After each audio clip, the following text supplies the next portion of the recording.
Anna guys, welcome back to the Malta Pop Podcast, episode 33. Lallu. 32. 32? Le, 33. Brother, ta' mill-lixek. ġa taħawat. Għax s-saxti, vera proud by the way guys. Waqqaf l-energy drinks guys. guys. Proset guys to clap. Proset Ashley. Jena, jek rajtsew kienet jieħu xi kafe. Le, water. Zero caffeine. Dak secret guest tal-issa, ovvjament. Morru għall-intro. L-intro? Intro, morru għall-intro, jgħatu nafxet. Taxxet tamel. Intro. Intro. Is this like the bootleg Camo Maltese version? I'm always locked in. I'm a massive geek. Hey there, Ash here from Malta Pop.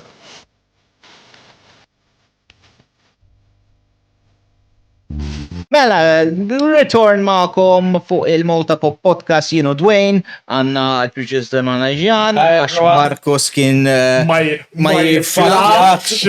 Għax onestament, Marcos, naħseb jiet id-dar bro riqet, jew ma tfajla sabba. Sorry. Ma nafux, imma ma jiflax. U għanna maħna il-lum DJ fuq il-Vibe, ġak jenna DJ darba fuq il-Vibe. Le, imma di.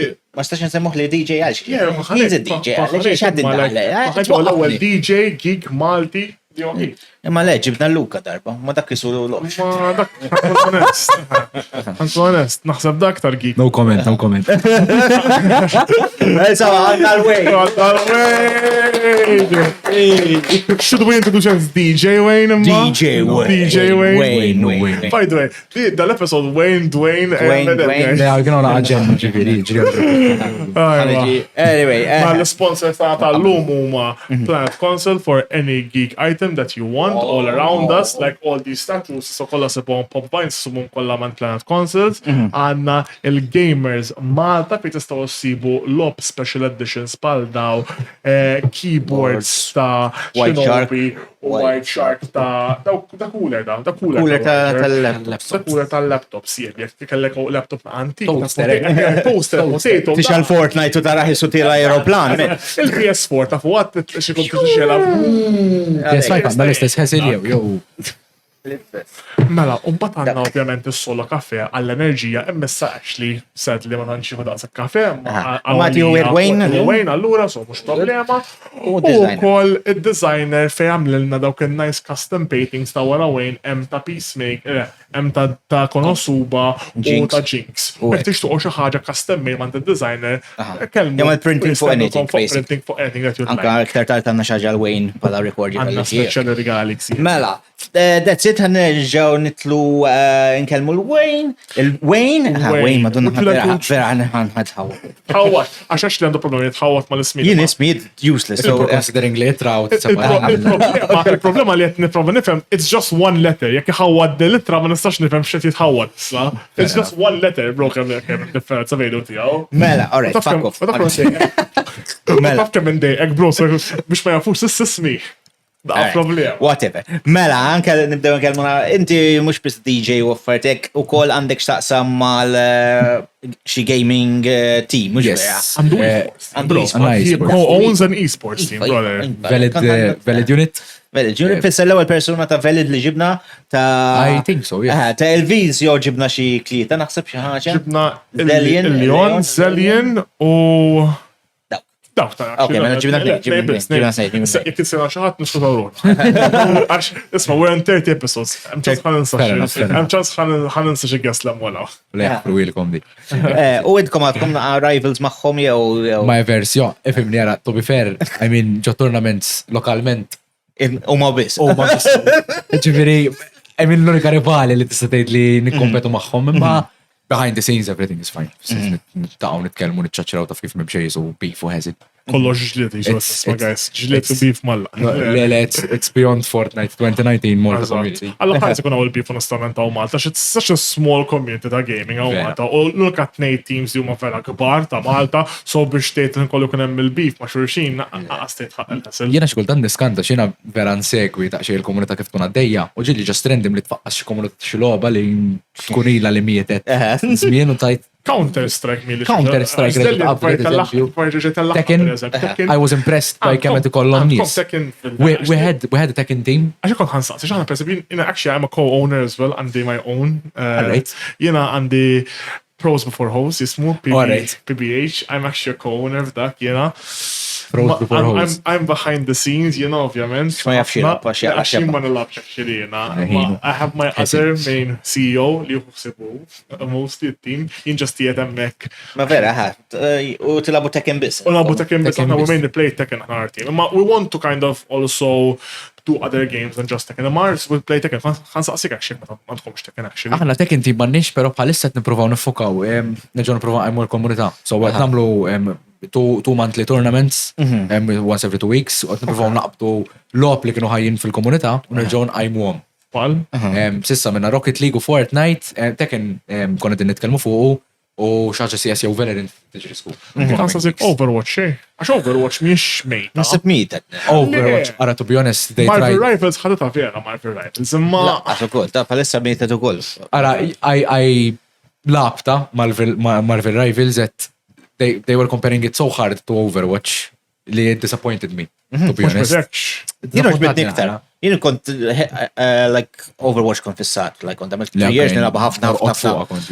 Anke tinsaqsik għax Overwatch kienet logħba popolari. Marvel Rivals all bitni, jew għax forsi kont ili ma nilabna dak it-tip ta' logħob għax imbagħad waqaft life moved on ma kelli xans nilab u kemm ħalt naqra nilaba hekk I enjoyed it a lot Marvel Rivals. Forsi x'naqa geek u għad nieħu gost nilab ir-Rocket u hekk. Hekk kont sa ngħidlek. Skont il-characters. Jiena Marvel nħobbhom ħafna, I'm more of a DC fan myself.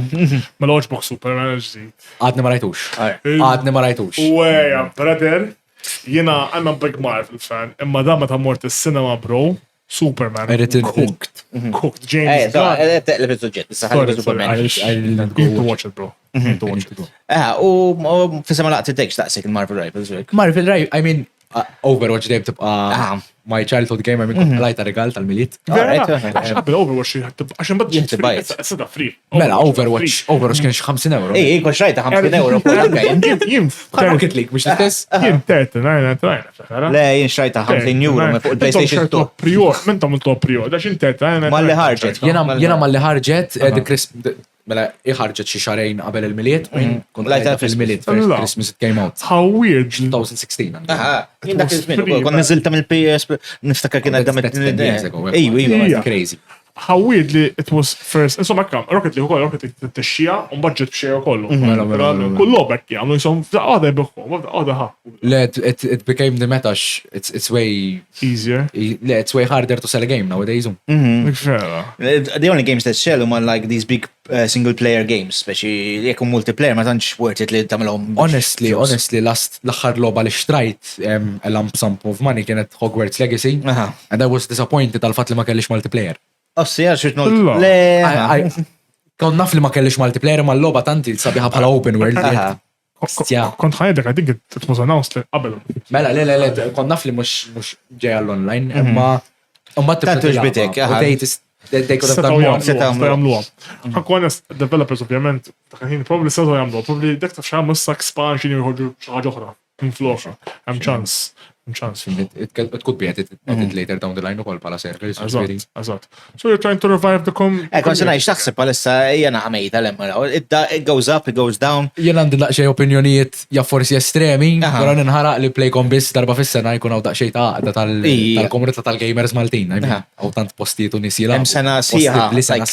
L-istess ħaġa wkoll għal Zelja, jisom lands m'għadhomx isiru xejn ma tu jsiru tipo, ma diffiċli biex ħanku honest, lan huma naqa' diffiċli biex tagħmel Malta.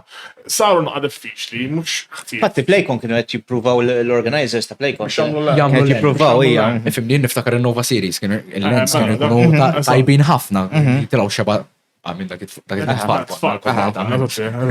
Jitlab il-PCs tagħhom. Mela kulħadd jitlab il-PCs, monitors u ġorda. The amount of gamers think ta' voice dik kien hemm crazy. Affarijiet jinfaqgħu hekk. Jaqajjat fil-buq. Astordu, askunu nordu tagħna konna ngħidu. Ma fatta li tkun imkisser l-għadha biex tilab. Ma kif qalilna Kirsten meta kien hawn, speċi, you have to have like sponsors kbar. L-affarijiet kollha żdiedu, daw kollha żdied il-location fejn tiżammilhom. Venues expensive. Venues expensive ta' kif inhi. Kol ma jrid ikun hawn daqsxejn buttatura naħda l-gvern. Idealment. Le, ma l-gvern iħobb jifraħ, xenz of love you, government, t-sujanix. Imma vera, iħobb jifraħ Le, ma iħobb jifraħ li speċi we're trying to push e-sports u affartek u They are. I think they invest with the wrong people. Għandhom zon Għax varjeta ta' nies għaw, intom il-podcast ta'kom pratikament u Malta Pop, it's all about the gamers. Ma, Giving a voice to the right people, ta' ħafna iktar sens. Il-budget tani għadi. We have to make do with what we have sometimes. Nimmaġina u nemmen li huwa l-mod kif beda kull gamer along the way. Intkom għek u għattalament kull naħseb kull team, kull ħaġa geek jew xi ħaġa li tixtieq tagħmel tibda b'zero u you try to scale. Jimbdejt fuq office PC li kien jilab tiegħu li kien juża tiegħu għall-office. Kortu duo tal-qabel. Imma jien fuq Pentium, bro. Fuq Pentium. Le minix daqs kbir. Kelli laptop. Fuq xiex? Jiena Amiga 500. Le, ma da għandu fuq 40 sena da. Niftakar meta ġibna l-Amiga 500 l-liba konta ġejġa l-liba l-Amiga med nistenna fil-gallerija meta ġejġ dak kienu jġibuna delivery Stenna, imma Amiga miex actually like Amiga miex il-bootleg ta' xi ħaġa oħra. Le, Amiga naħseb il-għer fi xama l-Atari naħseb. Għax Amiga niftakar kienet xi bootleg għax minn xrajt YouTube Shorts li jgħidu dak il-bootlegs. Le, dak Microgenius il-bootleg. Dak kien bootleg pal Nintendo. Tal Nintendo, ġvera. Le, Amiga kien his own sync, speċi, u kienet cool, speċi, kellek keyboard, speċi, you can type on the shit u kol. Sorry. Spekket mut. Le, anka jħsib naħammut nejli għal-verita. Xaħna, għalaj. Le, għawa, ma konċet nixrob dak il-ginger shot. Came right up. La. U tinni ġibru marriċ. Ok. Iġi mut. Preferi. Tinnix, bro. Xabbata għak kena problema. Kolli problemi. Xabbata kena Jalakom il-gvern, Il-mara tollini malla, xtajt li xamilt. Imma mbatt nistaw nużaw kamedu post. Għax mbatt ħatma jixtri ħda post. Mux xaxixru. Somma, l-Amiga kienet vera cool, ħana l-ekfa l-Amiga kienek. Kellek il-keyboard miegħu. Kon stajt it-tajpi, ma nafx konna nagħmlu, konna ġilin it-tajpi xi ħaġa floppy disks. Naħseb xeba code kien pala. Code u floppy disks til-loġu mill-skola, kullħat taddej bil-floppy disks, kullħat kien il-program tajt tixtri logħba int tikkopjaħ ta' tiegħu nies mill-għaddoċ kienet fucking amazing. It's old L-Amiga naħseb it's 90s. It's before our time. Jien fil-97 with it, so. Le, old, qabel żmien, qabel twilit. Qabel ma twilit. Le, that's how long I've been playing video games. Legit. And I'm still shit. But that's just you, Tama, bro. So that's not just you. It's just you haven't found the game. I believe everyone has a game that if they put their heart and soul into it, kun tajjeb. Naħseb f'kollox hekk fil-verità da. Dik ukoll. Tipo until you find your wave. Sakemm issib dik il-ħaġa li Hearthstone jintajjeb fiha. Tej ġex tibda the bullshit ja. Da dejjem jaqgħod miegħi, I'm actually good at it. Tough li card games is one thing that I've never really enjoyed playing. I love them. I love them. Magic the Gathering, Hearthstone. Issa jox qatt ma tajtom biżejjed ħin jiena ironically real-time strategies. Daw kienu jġmur Starcraft u hemm waħda tajba ħafna Planetary Annihilation Titans. All right. It's impressive. It's Starcraft just multiplanetary. Jien Pokémon Pocket Pass. Ma nafx biex tilab. Ħalli takka l-għawek biex niftħu live. Na, surprising semmejna Starcraft. Palissa actually qed nilab Starcraft 2. Għax batter ġajt niftakar li għaxin xajtom ta' Blizzard xajt li l-om il-Warcraft remastered u għafferdek undunajt li għatma kont Labtam. Diablo għatma labtam. Diablo, ġevni daqsek, nkun onest, preferi Starcraft u Warcraft il-daw il-termin. Wow, classic dem xtaqna mela full run through, ma tant Mandiċ ċans. U flus. Ma dik one per month. It's monthly subscription, I mean. Xtaqta kont zaħi konnejt l-lallu 15 euro. Imissa oraj. Taħdem. Il-problema meta taħdem għandek xin biex tilaba. Diki, meta kont zaħi għandek xin flus għall-lob. Meta kbir għandek il-flus għall-lob, għandek xtajb, għandi l-Nintendo Switch. Mela. Darbil kem, nasib jek xalta, course, mux qed nikdeb jekk xalta xi 5 times milli xrajta din Nintendo Switch. Naħlif lek batlu l-istess ħaġa l-dwejn meta batli għal-programm. Reċentament qed nixtieq naqbad nilab għax naqbad ikun żejr consoles ma tantx kienu favoriti tiegħi dejjem fuq PC. Allora daw il-console classics bħal Super Mario hekk għaliex Nintendo Switch nilabhom. L-Switch tu xajt. Għax ġiet announced 2 weeks Wara xrajta. U inti l xajt, int l-owlet xajt. L-owlet. Għal-għaxet the-latest. Mr. problema proġietna. Mas ma reconsidering li l-lob.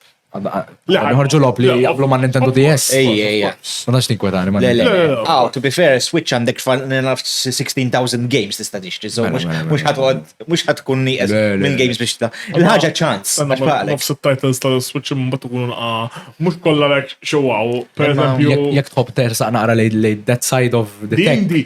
The indie games. Indie games. Il-Nintendo Switch u l-PS Vita huma l-aħjar consoles tixtri to jailbreak. Tumod, l-edik vera. So jekk ħares lejn dak l-aspett forsi it was worth the investment. Tumod, jaxħalaw l-edax l-għodet naqa. You can mod you, I feel like it's... Never looked into it. To be honest, xtajt Super Mario, għaw Mario Kart 8. Tal-blek għamu mollin l-lob. Minn euro.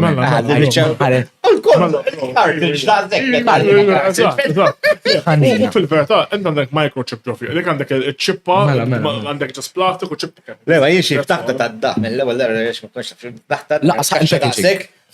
Laqsa, il-kaxxa daqsek. Għall-inqas tal-PS Vita kienu jkunu daqsek il-kaxxi.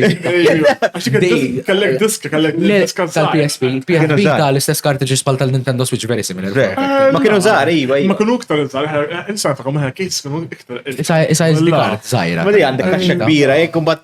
Intu besa b'xamelt, siħbi madu xilab fuq il-Nintendo Switch tijaw, fuq l-account kellu Mario, kellu tnejn lob, kellu Super Mario Kart, kellu Mario Kart, kellu Mario, il-Mario game li ħagġet ma l-Switch, nsejx jisema, tal-kappell, tal-spazju. Tal-spazju, kellu tnejn lob, għetlu brot, nbiħħejt l-Switch, zatin l-account tijak, għallek nistan labdu kazzaw, għax daw kazzaw xlob, bro, jissaw 7 euro waħda kważi, u bażikament ġużu xlob xejna.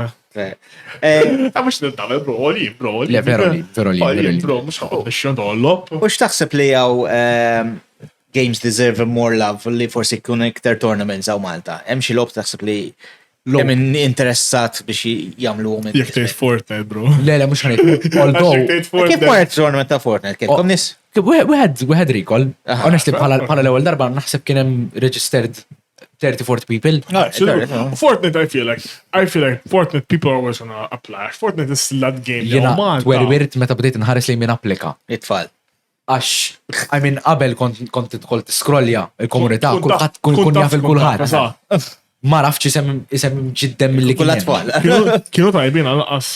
Honestly speaking, I wasn't the one fronting it darba, so ma bdejx nara, ma kienem nis tajbin ħafna. Le, ma kienem ħafna krakja. Untom builds or non-builds għamiltuwa? Le, builds. Builds, so krakja. Ikħatara Fortnite. Le, aħna non-builds, aħna la-bon, stamet jona. I'm old, ma nistax nidess. You're employed. Nibni skyscraper in 2 seconds, man. Jiex naħan uħax il-gam, bro, naħan storri, bro. Xin zob, bro, għas il-laħam, bro. Dak iż-żmien meta fi żmien il-Covid. I mean, tagħmel ġimma maqtuħem sifer. Dawk ġimmetta su comedy u guns u glitches u dat. I'm far behind, it's going to take weeks to catch up, no? Issa ma nafx kif il-komunità, it sort of died out bħala Fortnite. Le, anka peżemmin niftakar nħoss li Fortnite, tournament, Playcon kienu jagħmlu tournament kbir ta' Playcon. U mbagħad ma setgħux jagħmlu għal sentej. Which I understand. Għax kien ma setgħux imbagħad hekk. Le mhux ħabba l-Covid ta'. Kien waħda li mhux ħabba il-Playcon u waħda minnhom ma setgħux jagħmlu għax kombinazzjoni kien għalilna Kirsten, kien hemm dik il-ġurnata kien ħajkun hemm xi updates so ma setgħux jirranjaw tournament so they decided biex ma jagħmluhiex. L-ewwel darba li sarek kien ġara. U batta wara kien hemm għamlu dak il-stage kbir li kienet l-ikbar tournament li qatt Malta ta' Fortnite u kienet baż ta' Alla. Imma naħseb ma jagħmilx sens Playcon Fortnite tournament. Għas sempliċi raġuni li logistically tant trid PCs running at the same time. Li għandek bżonn 50 PC at one go meta inti tista' tagħmel 10 stands fil-verità 5v5. Block differenti. Or I feel like those PCs could be used for other games. Biggie, With 5v5. where that two people can play on that PC for one game. For example, Tekken only needs one PC and two people Mhux hekk, can play at mhux the hekk, same mhux time. hekk, mhux hekk. Ma tagħmel sens Imma logistically. it-tfal kienu qed jistennewa. Ejja, le, Għax dik għalihom. Għalija, Biex jkun dak l-ammont, ġifieri people still love. the only way to fix it, jekk irridu jerġgħu għajmu l-komunità ta' Fortnite, hija li jagħmlu ħlen. Bring your own PC, illa, għamil it-treat. Ma jistax so insomma la PS5, ma jistax soħom PS5, PS5 would be cheaper. Offiza l-kol min jilaf fuq PC. Bħali l-ewel wieħed, eżempju. Yeah, dik vera lax minn jilab PC Fortnite quite different than PS5. Input delay u input leg ħabba, controls u mouse u keyboard. U għamlejn bot u kol, pratikament għamlejn bot fuq. To be fair, għamlet ħabta Valorant. Kienet veren, taqbat Malta. kontet nilaba, anka meta kont nistream jam like long time, kienu jisaqsuni ħafna biex nistream. Kienu jisaqsuni ħafna biex nabveli, kont nilaba ħafna. Kien hemm quite a few people. Imbagħad treġa' mieted u hekk daqbad. Jien naħseb bħala turnament lokali, Call of Duty. Illu ma jkun wieħed. Warzone, Anything. Warzone u anka sal-ġdida li ħirġa. I mean, Black għalu Ops 7. Black Ops 7. Black Ops 7. Għax I lost count. Fil-verta Black Ops 6 ħarġet, like, għamlet suċċess ta' ma I feel like jina ma zombies player fil-verta Black Ops, minniġ daqsak like. Black Ops 6 l-ħar wadda ħarġet ta' ser l-oħra. Ija, sa Black Ops 7 ħadu. Jena Black Ops nħossa bħal FIFA. Toffendunix. Istess ħaġa. Like toħroġ tamel ġumatej, buzz, kullħat jon fuq 100 euro, but- taħdli u kullħat jibqa jew jinta fajla Rocket League jew GTA dejjem same old same. Sabi għak għamlu l-ewel lemma, sabi għamlu l-ewel xarajn. Manka FIFA, kif qed jgħidu. L-istess. Ma twafu. Ħabi kulħadd, xri FIFA kulħadd jixriha. Wara Wara ġimgħatej. ġimgħat, ħanilabu xi logħba u Jena infatti il-sħabi d-darba ma fdajtomx. Ma xajti. Ix-xinobi wieħed minnhom wieħed mill-corners ta' Velit okay. għalli xtrija. ħanilabu Għetlu sma għajt l naf kif tagħmel. Għaw għamilt li EA Plus subscription. Għax dik 15 euro fi xar. Għallen qas ma tonfoqx 80 tkun għadha jirġa.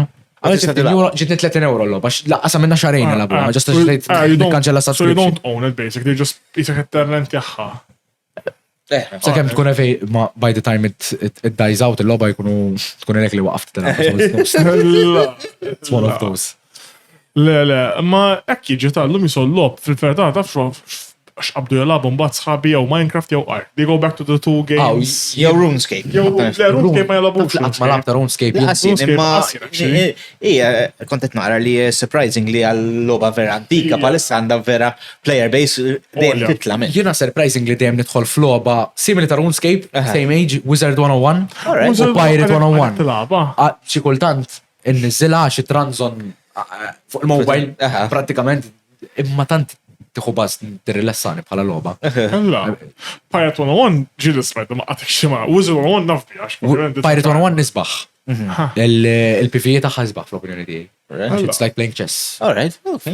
L-oħra card game with animations. Alright, cool. It's very funny how I came across it. It's like one of those virus end games. Għakadni Pirate Kelli xi 101. tnejn u daħal missiri werza għalli xinti tnizzel u batter nisaw li ma plajniex virus. Alright. Nifa Windows XP. It was an actual game għalla. Għazza laqas mdaġ ma jessa laqas bada. U għalu li inti fan kbir ħafna ta' Rainbow Six. Tħobba ħafna Rainbow Six. Ma nafx kif għandi xi 700 fuq dik il-logħba. 5 to 700 hours. Vera, ma nafx kif tal-lajtom. Ma nħobbiex probabilta kbira. Kellek xi tournaments bil-fort. Le, 3 kwarti tas-sijat u ma taqbizli mur norqot u ħalli pisi miexaw. Għax dik il-logħba orrur.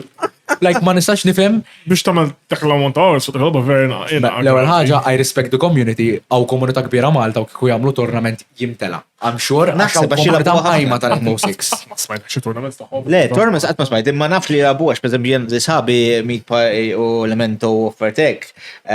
Every so often minn flokki meta they get bored of COD, they get bored of Marvel Rivals, tlanna R6. R6. Ara, jena, issa jen person norjenta ruħi faċli, il-mapep taħħa.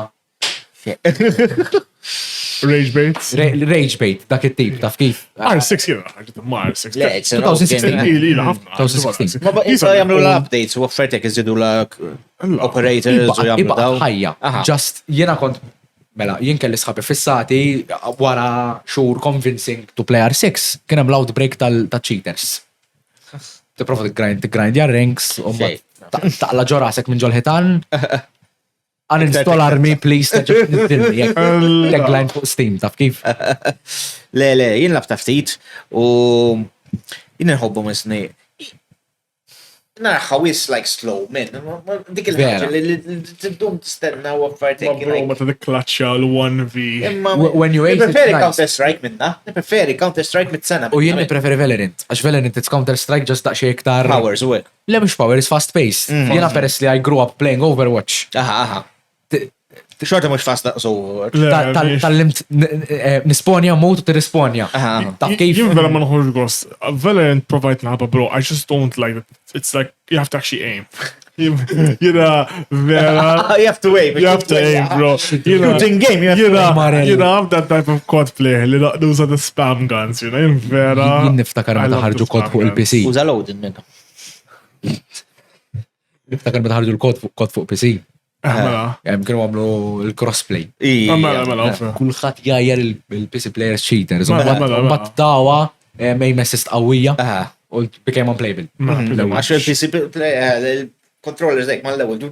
Ija, controller players, fil-fat kont ndula mal-lawx, ma konna Black Ops 3, bejtin ta' controller players. Għasib Black Ops 3 fuq PS biskien, ma Ija, kienx ma meta tuża controller kien hemm name assist xorta. Imwor so nekka, Kien hemm name assist u kont nduna da fucking controller player, il-movement jew differenti minn PC player, bro kien kull dejjem kien Jien differenti. niftakar li sabi jilabu on PlayStation biz u ma jkunux jilabu miegħi minn għax nina fuq PC ma rridx nilab miegħek xejn għax jekk niftuha crossplay jekk jitlu balla install PC m'għandniex fucking chance. Mhuwiex ħażina. Ejja ma Tipo Ixtrija fuq il-PlayStation, x'nagħmel mela xtrajta fuq il-PC. ATU, għan nixtrija fuq il-PlayStation ukoll biex nilab miegħek. Jien taf fiex ftakart, qed niftakar one of those games li bżajt nixtri u jiddispjaċini naqra xi sort of Palworld. Palworld, sħab jaddu kemm xta wara, apparently the servers are a bit funny, they're unplayable. But the game is still alive, you can still buy it, you can still buy it. Mux komedja pixel mon daqs kem kienet mod sabiħa fuq Minecraft. Xiex, għajjenik. One time, jien minni Caffe. Ma jħux minn. Jien caffeine free u kollina, I don't drink caffeine. Let's the only naħseb form of imbarazz li għetni mu palissax. Rubajt nċarrat kollox. Jien just sugar, bro. Sugar, I can always take him caffeine, għadma bro. Lejn kelli naqra health scare, beġi kan naqra fucked up chest, kelli mort l-isptar mill-billa testiet u ma kelli xejn. Nistaċ bala ċtu ma heavy u għadna għaddej bil-babilla. Heartburn imma għawija. Imma meta kontem għallu li kem diħu l-ħjar kem il-mara l-ewel darba li mort. Għant li u ver għabdet daw l-energy drinks mux tajbin għali, that mara moment, that your wife, isma, daw mux tajbin għali. Daw mux tajbin għali. Għajdu li mal-ewel, bezzaw nittabbaw nejk u koll. One of those things jek fej tħoss weġa f'qalbek, you google it, jow ChatGPT ta' malajr. You're gonna die. To be honest, Mother Day, hello, please għajnuni. We've known the energy drinks di huma ħasira fil-verta. U Ashley, ma nix joħodlok wieħed kull-jum. Ashley joħodlok 2-3 bro. ħamsa, t-nejta ftit għanti fil-vedra, dak kien. Zemmi għana namlu show, konna nġibu klieta li jabisma show, sija ta' show. Kien jabbusu naqabri ħamsa. Jien tra ma kont nħuħdu mal-BCRS kolla kon Kien juħodom Għad-10 cents. Għadik 10 cents. Le, imma għetnej dak kien ixob ħafna. Ver kien ixob ħafna. So I'm very proud of it. U Valorant, inti Valorant Unit. Għax Valorant Unit. Kif bdejtu għal-ħagġa? Valorant team, jena kontu mur skola mal-Benne, ma Benjamin, u tipo, ħiriġ dawt li kellu team, u xtaq. To make it better, to prove uffiċjali. Kien ħandilja Luka, l-Unique, u konna għadna team ta' Valorant, u meta kien hemm l-Iconic Sync u għek b'daw dawk il-tournaments konna tħallna. Kien hemm xi ħaġa last year PlayCon, però I mean, is-san l-oħra l-hype ta' PlayCon, it was... Ma kienx hemm biżejjed daqshekk. It was mid, I mean, social media coverage. 3 weeks wara. Le, dik vera, U kellhom media team. Sħiħa, I mean, naf nis involuti. Kellhom il-caveman għaddej, gas down, un bat t-leġimat wara jħorġu l-after movie. Ġal. Dak il-ħin, like, fil-ħodu, fil-ħaxija, jew updates, jew, fuq social, issa ħajba tournament. Mux stories għaddejn gas down dak il-ħin, taf kif. Anka speċi għadni l Kerstin u tana risposta vera, għallax ma memx min jorganizza matlu anka speċi ma kienx hemm daqshekk games fi għaddejjin, no, ma kienx hemm daqshekk tournaments u hekk. Jien naħseb unfortunately Playcon sakemm ma jaħdmux bin-nies tal-komunità stess. Tibqa' tbati. Għax tispiċċa money making entity fej in-nisa jmorru hemmhekk milk the gamers. U sakemm ma jkunx hemm nies qed jaħdmu għaliha bil-qalb bħal Kerstin l-ewwel wieħed eżempju ta' ma kemm hemm nies bħal Kerstin jaħdmu għal Playcon, taf kif? Anzi, dis-sena fetħu xi ħaġa, right? U kien hemm xi post li min irid jorganizza xi tournaments get involved, imma again you need per eżempju xtieq li kien hemm xi tajjarniex. Xtieq kien hemm ta' Hearthstone. Why not? Why not? You know, mhux ħanaqbad norganizza jien. Kien ma kien hemm xi apply to organize xi ħaġa. Ma xi ħanaqbad norganizza jien speċi tkun taf in-nies jew xi ħaġa. Jiena nimmaġina dal-pajjiż b'xi mod jew ieħor fejn tlu daqqgħu ħafna nies ikkulturati moħbija. Anka jekk eżempju ma nafx kux ħanejt dawaħ fruli.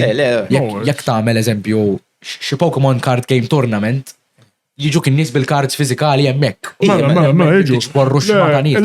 Ma dik ġamlu għata, dik hemm Forbidden Power. Anka games ma bażikament li għamlu jaqbdu the main people that do these type of card tournaments u jkun hemm ta' One Piece pasta ver popolari. L-Orkana ma tantx baqa' popolari l-Orkana. Le dak kien collecting. Digimon ver popolari u jkun hemm never looked into. The cards are so cool ta' Digimon, man. Honestament they're better looking than fucking Pokémon. I'm a Pokémon fan. Tal-Pokémon jaqtaw qalbi. Le. Meta kont bdejt naqadhom jien kienu xi €4 kull pakkett, issa din xi 8. Le mela. Mhux kull skont l-pakkett tixtri. Għax hemm pakkett 10 karti qed tixtri tu ħalas €1 ta' karta il-waħda. Ma jista' jkun Crazy. Ma jista' jkun you pull a card that costs like 10k. Ma lex, le. The odds of you pulling that are big. Preferi xi labubu.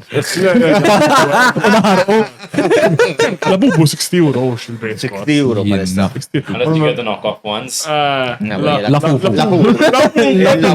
fufu ja għawna den. Le, ħanarba ikkif la kombinazzjoni għal-menu ningrazzja l-play li ma baqax teqret fuq dal-labubu. Meta kien hemm il-face fuq, għant li xri li labubu għatħa. Ma nafx kemm. You understand the hustle tal-collectors Fatt things. il-wieħed għattila kemm huma dal-labubu? €60. Għax kemm? €60. Dak il-li bażajr, dak €60. Demonic.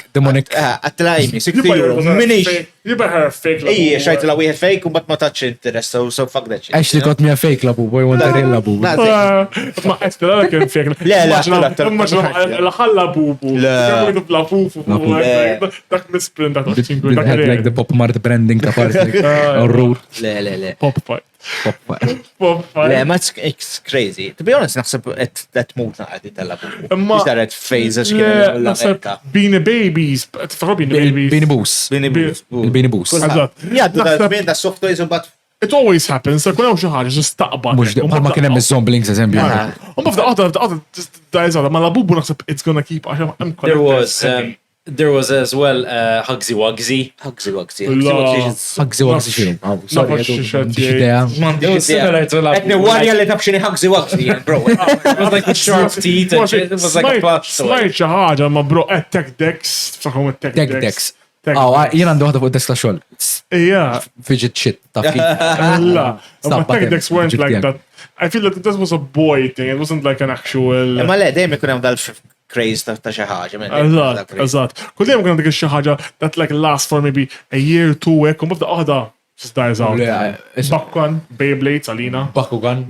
Imma people actually still play till this day Bakugan. Hemm tournaments. Beyblades qatt ma rajt Malta. Jilabu games. Our community is ta' Beyblade. It's starting out. Bakugan community ma nafx ma qatt ma smajt li. I've never understood how the actual like how it works.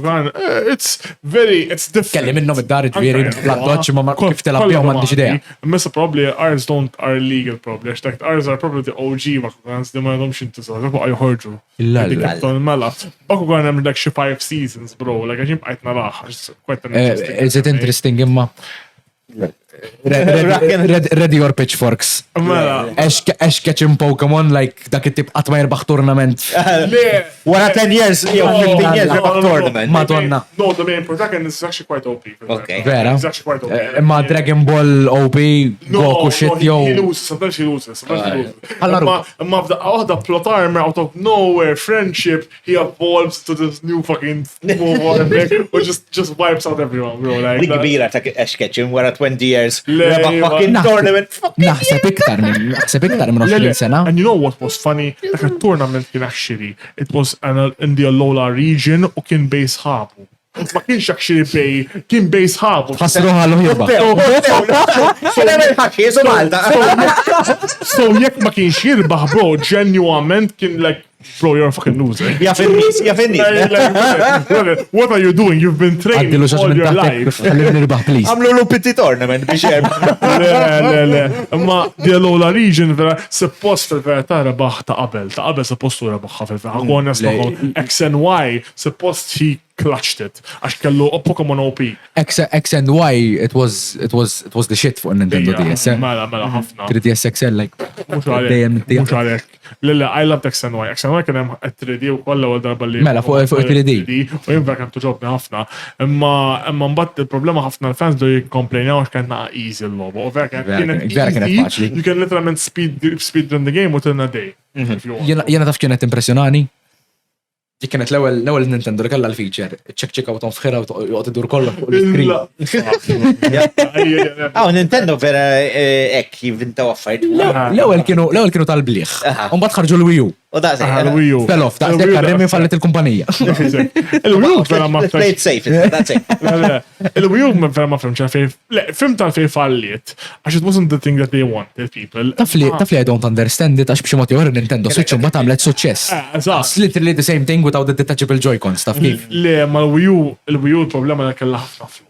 Kella ħafna flus. Like, you couldn't actually... Għal PS Vita. It was too advanced for its time. Eżatti. But they thought about it. They said, okay, what can we do about it? And they actually revamped it. Għamlu bazzikament portable ħin kollu. You could also play with friends. And jek il-Wii U, you can only play with one person. Mela. You can't play with multiple people. Laqas, il-Wii U, il-Switch, you can just dock it on a station. Naqbdu controllers, inti, għandek controller, Switch controller tal-Pro, per eżempju, you can play it with its Mario Kart bejn it. Vera. So, il-Wii U ma tistax taqbad tamela jek. Bas ma rix natiħ il-ġan, jizzob, għanna panġa. ġana skritt ħat nifqaw xie, dakkol dejjem naħħax, jibda jiddu suq il-qoddim, jibda jmur l-ek nura. Like, he's that type of... I've never played video games, so like I'm John. literally... This is completely new to me. Jien minix tajjeb f'Mario Kart, pero ħana minna karriera niltaqgħu ta' velid u nagħmlu Mario Kart bejniet. Nafx għax labtu, Mario Kart. Kunu t-xorbu. Ikollok pint and you have to finish it before the 3 laps finish. U waqt li qed tixrob ma nistax issuq. So stop. So kulħadd jispiċċa. So, what if you chuck it all... You can chuck it in one.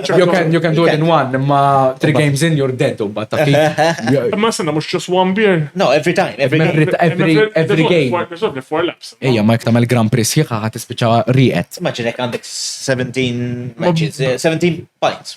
Okay. Le, ma konniex il-lestuwa ġifieri.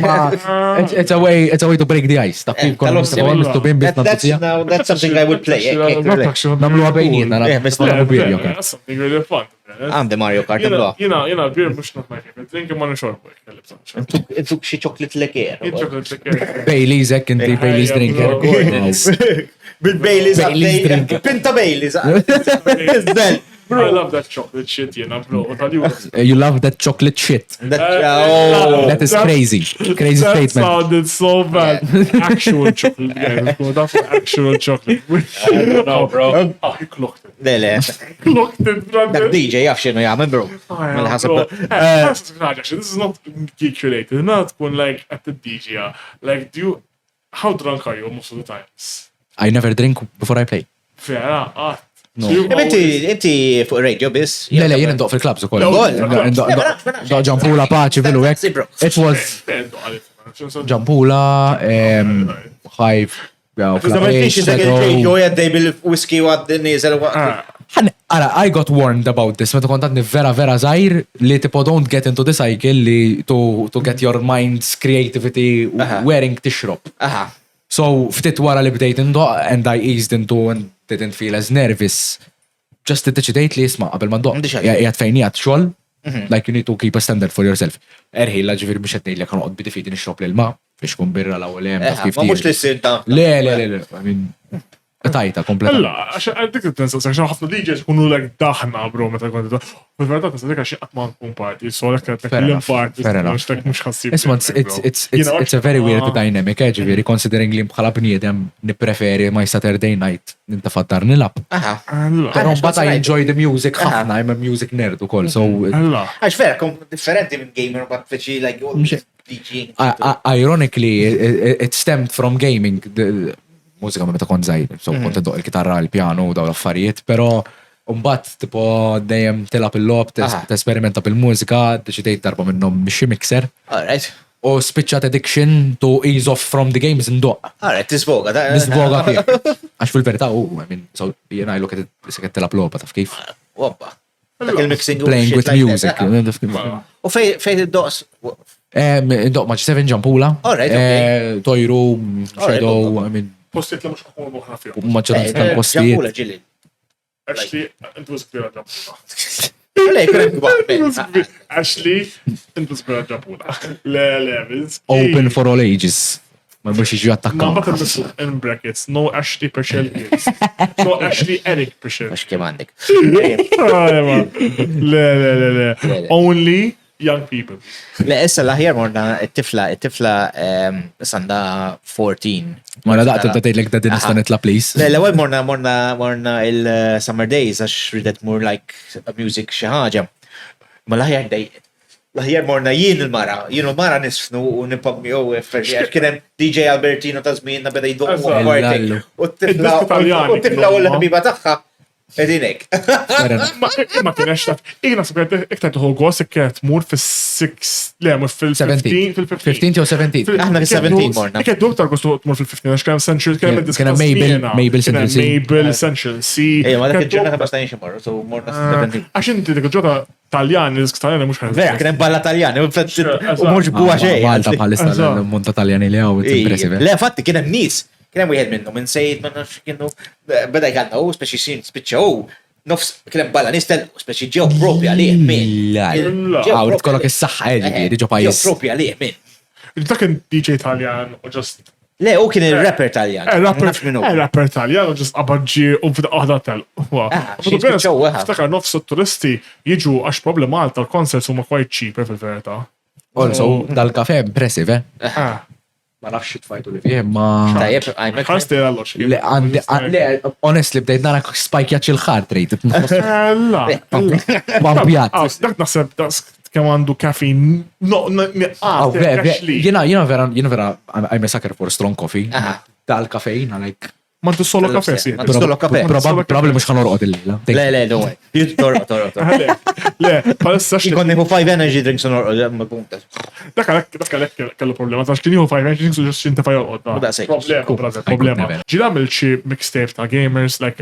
Mixtape tal-gamers. Playlist inspired by gamers. Playlist inspired by gamers, no. Imma bdejt nesperimenta biex namel għall-lebda loba partikolari xsejjes tal-lob fil-music production. Sound design is so cool, meta tibda tiħel aktar fid-dettall. I found it very intriguing. intriguing. Remix b'dak ta' b'eżempju xi Metal Gear Solid. Isma reċentament kien hemm xi DJ ġifieri maram il-Wii channel. Għax ħafna DJs barranin li actually they mix gamer team songs vera ma' normal music. Ara, hemm level ta' rispett u hemm level ta' disrispett. Dej ta' għax imkien li disrispett għax Vera. party prestigious. It's not għax qed il-Wii music, it's the way it was blended in. Taf kif Okay. the community was all over the place. Per eżempju xi Playcon jekk jagħmlu xi Playcon xi dance tal-Playcon iwa. Tagħmel sens. Le, I mean, titfa xi kummedja bħal jien naf għaw DJs kbar bħalissa reġgħet daħlet in-voga Funky Town. Alright. Ta' Shrek, eżatt. It's a geek song. Anka Malta, per eżempju l-Karnival nsejċilu Debri. Ifaqqalek xi mim ta' Malta U Crazy Frog, I mean. daħlet fil-xena, taf kif, it's very geeky. Imma Eżatt. it's there. Le, għalek tinsaqsik, ok, so unti xtuża biex t-tja biex tamel mixes tijak, xtuża? Able? Able tin nużaħ għal-music production. Umbat record boxu, just biex tamel l-exports ta' diski tqassam naqra l-playlist la' doq bjom wek. Xina, I love music production. Vera? To be honest, FL? iktar FL jon kalla Pro Tools. Ma Pro Tools, għax kien filmmaking background for Pro Tools kont Alright. ma bat FL, if you want to do music, FL. Jew nkella garage band. Honestly, għat ma provajt nużaħ. Antik ħafna. Apparti biex namel ringtone tal-mobile. Iju anke, kontu użajta biex tfotti l-epi, biex tħallasom xflus. Zabbab il-ħalla. Zabbab. Xrajt mobile ta' 1000 xaħġa, u rrit noqt nixtri fucking ringtone, zabbab. Kif fottejtu ħamma, femmu, kif fottejtu? Mux ħan fejmek, it's komplet, mur YouTube. Sempliċi, drag and drop ta' diska u export as ringtone. Flok toqt ħallas għalija. Ija. Wow. YouTube video. Wow, so we just gave the Easy. explanation, right? Yeah, That's it. the clip. Mux vera. The clip, right? Le, ma kam tiswa 99 cents, ma guys. I'm not paying another 99 cents. Honestly, ma na professional environment. Id-doqlok ringtone. X'kommedja. I'd rather keep my phone on silent un bata. Le, għaw, pjonu sin niftakar meta konna zar. Ma kiet jitri għana u kodja diska. Jina ħafna ikbar minnkom, so mobiles il-ħat meta bdew f'Malta. Kulħadd tom fuq flus fuq ringtones u weird shit jew toqgħod fin-Nokia tikkodja. Issa kulħadd silent il-mobile. Meta ringtone għandi ta' Buffy. Kważi ħadd ma jisimgħu, speċi just sometimes meta nitfgħu ringtone tiegħi ta' Buffy. Ejja. Għalhekk għax dejjem silent il-mobile tiegħi. To be honest, naħseb laqas qatt ma smajtu doq bis-sound tal-mobile. Ta' fuq l-post ma. X'inhi? Oh my god. Dak il-ringtone tiegħek? Le, da mhux dak il-ringtone tiegħi. Oh my God. Ma mhux dik. Nafu għandek il-ħoss. Ta' fuq il-post nassu. Kulħadd naħsu miegħu għafalik il-post. U għallu li jew inti jew da li ġad li kont kien joġbok Lion Maiden platik. Yes. Ġara, issa you're too cool for Le, mux too cool, ta' Kien just phase għalik forsi. not iktar mill-li phase, iktar just I progressed from listening to metal għal-house. Alright. I still enjoy, no, biex nisma l-kitarra, kont doq l-kitarra jiena, ħin indoqqa maċ fadalli ħafna, imma I don't find it as relaxing to listen to. Musti għajim il-kontra. Taf li house u shit like that. Senza, mux shit like, imma. Ironically, Phrase, kif najtin, imma vera house music, dak il-heavy trance music, I really can't. le, mux għanilek nirrelaxja mal-house, ta' ironically, if I'm listening to things with guitar, drums, bands, u daw l-affarijiet, iktar nxaqleb sir dan l-axar li Nirvana, Evanescence, u daw l-tip. So għadek in that type of style, just jisek ma dekx tisma L-ammont ta' playlists li għandi, jena Spotify or YouTube music? Spotify, mela, minn zob juża YouTube music, minn. Honestly, kont nħajjar namel transition għal Apple Music, Le, bro, YouTube music, bro. imma at the same time, I've been curating playlists on Spotify like for you have 10 snin at this point, so Ok, l-istess li nużax Spotify ħanu. to transition out of it. YouTube music, bro, Ellie. Do you have the Apple ecosystem now? I've recently completed everything apparti desktop. So għandek iPad, Apple Watch, mobile, MacBook. Kollox, pali, everything. Once li tkun Apple kollox. Darba smajt li once li tmiss mal-Apple timrat. Vera. Għaxu faċli, like just boom. Le, the workflow għax-xogħol, like genuinely ma nafx kont naħdem bil-Windows. Ara mbagħad biex tilab. Ejja, le, għal xejħa.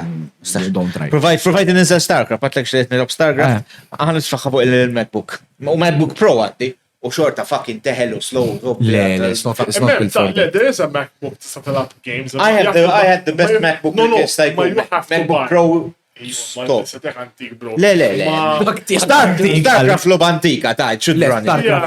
Windows Vista naħseb li tħarġet dak it-tip. U xorta ma tirranjaħiex. Jew antik, bro. Dak antik, bro. Alright, whatever. Le, ma fil-verità, if you have the latest, you can play some games. I would not recommend any game, to be honest. Kolla ħajħlu. Nunu kolloba li teħdim li mux ħazin, Football Manager. Football Manager. Tikber li t-graphics li Football Manager. Għalek, għax text. U l-loba ġili deħel. Imma text. Le, jien ma l-għajmen jġbu niftar, għalek kont saqsi, għax kombinazzjoni like last month mort Vienna narom live. L-allu. U l-show li għamlu minn tal-bli. Jena, ironically, il-birthday tiegħi Eżatt ma' Bruce Dickinson. Ossia, Lead singer.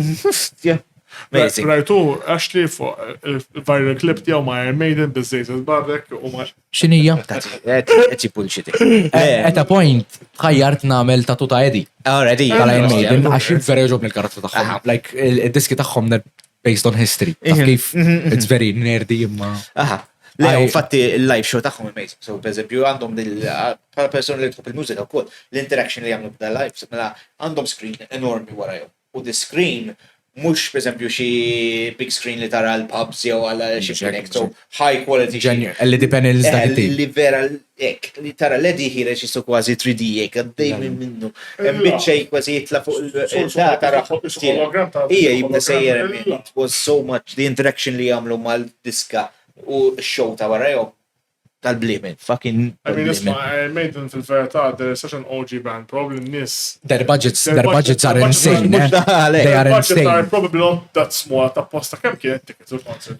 Ticket kien xi €120. It's fairly cheap. That's fairly cheap. It's not too much. Għal Iron Maiden, actually fairly Maħna ma konniex aħna speċi. Dawk għandhom like aeroplan, sħiħ, iġorru l-stage kollox u tagħhom.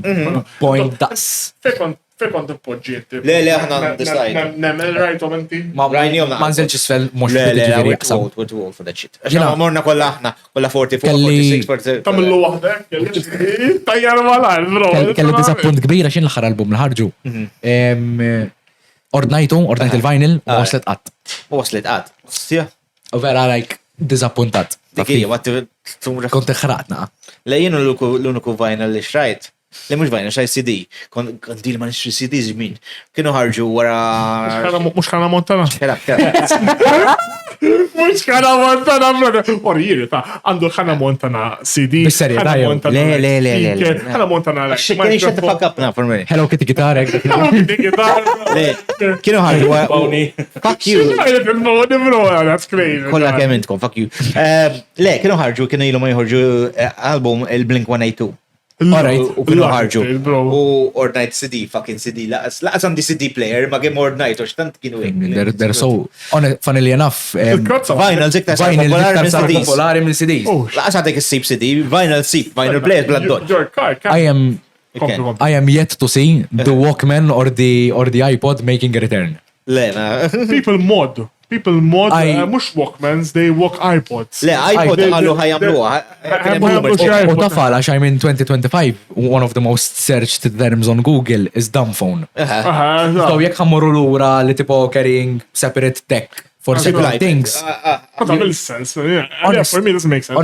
Honestly, having a separate thing to listen to music without being disturbed by notifications, I find that very nice. Right, xaħat, right, kienu għalija Sony kienu ħarġu xi special daw il. Kienu ħarġu deck. Ija. It's a little bit more of an audiophile thing. Aha. Kif, imma the sound is impressive. Sakka ma jrid ikollok sistema sora ta' nis. Sony sound quality kol dejjem top.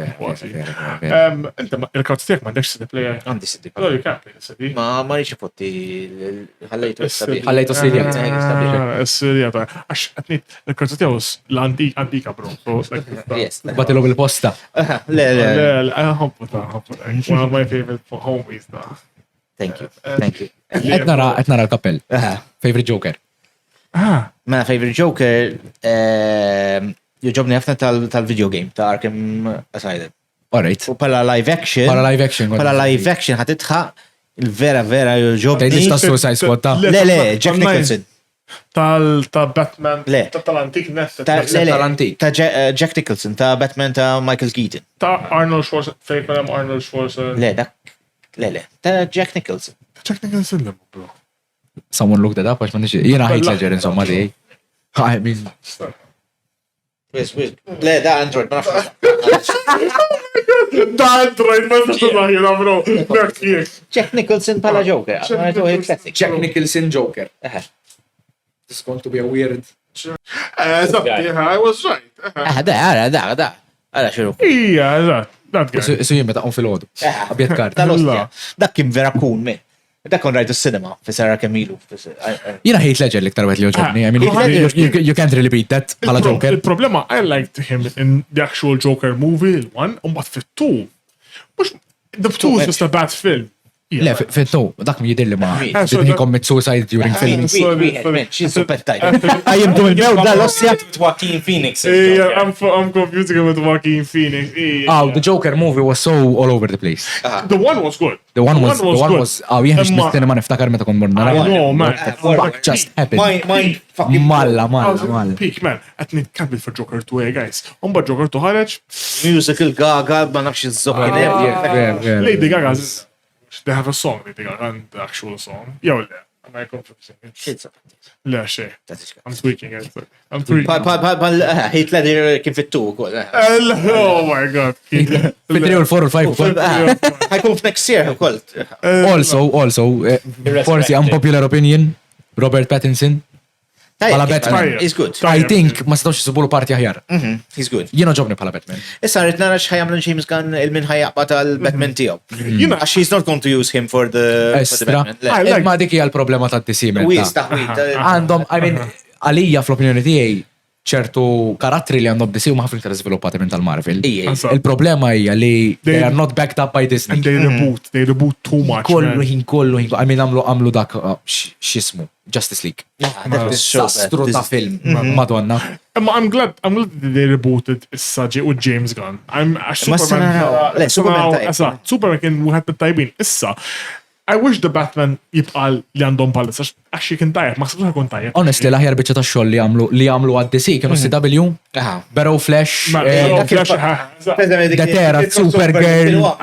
It was so epic. I wish they get that Flash. I don't think he'll actually do the role għax ilu jagħmel Flash għal so long issa. Flash ġiralu bħal Arrow, Flash just qabdu wafqu jagħmlu production tiegħu without a proper ending for the series.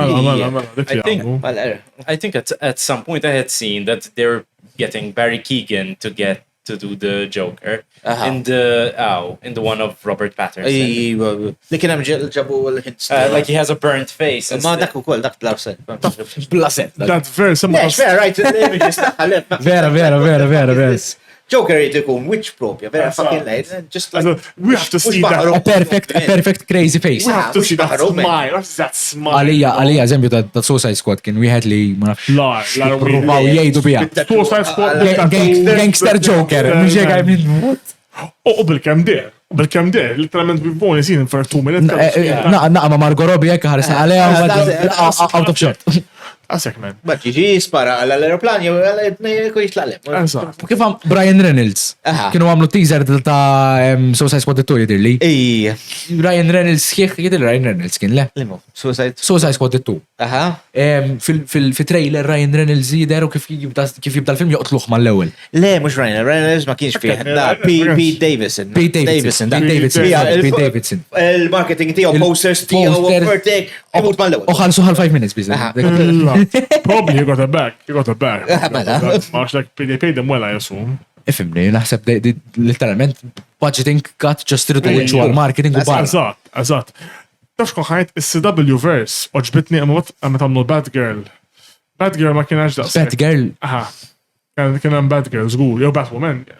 Le, Supergirl kien hemm. Le, Ma kien hemm Batgirl, kien hemm. għamlu Sabli ma rajtux Batgirl. Għaxu babba għaw sejrin, għax they thought, okay, u anka Teen Titans, Teen Titans mus CW, Teen Titans. AMC naħseb kien dak. AMC. Imma per eżempju. I like Team Titans. Teen Titans kienu okay, imma le ħawattom ma CW verse. CW ma provaw jimmilkjaw iktar. Lin li uġobni CW li għamlu dak il-massive crossover li ġabu kull karakter li. DC Crisis, xaħat. Crisis in the Universe. Għaxun bat kienem crossover series fej użaw jisom li unpopular heroes. Kienu DC, fax kien jismu. Kien dak kien Bounty Heroes of Tomorrow. Heroes of Tomorrow. I loved it so Legends much. of Tomorrow. Legends of Tomorrow għalija the way. Kien the best show. The way li minn Arrow ħarġu Flash. Minn Arrow Flash ħarġu Legends of Tomorrow. That was impressive. No, ħafna. Apparti li the storyline ta' Legends of Tomorrow, it's disappointing li 13 episodes per season.